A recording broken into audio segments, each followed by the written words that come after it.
Почему такое силовое? Ну, потому что, во-первых, человек точно с криминальным прошлым, настоящим и будущим. Это 100%. У него есть водитель, у водителя есть оружие, он мог оказать сопротивление. Поэтому нормально все сделано, как и должно быть. Операция проведена без шума, без пыли и без выстрела.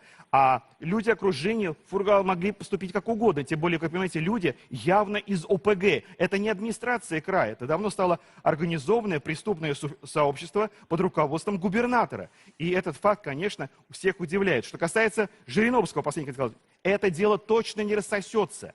Следаки, ФСБшники собрали всю информацию по криминальным преступлениям. Этот наш клиент, расследование нашей программы, им будем заниматься. А Владимиру Жириновскому могу сказать следующее. Я корреспондентом программы «Времечко» начинал с 95-го года ездить на убийство по Москве. И все время то депутаты и помощники ЛДПР, то, значит, помощники, то, значит, какие-то чиновники. У всех убитых в Москве и в других регионах находили удостоверения именно партии ЛДПР.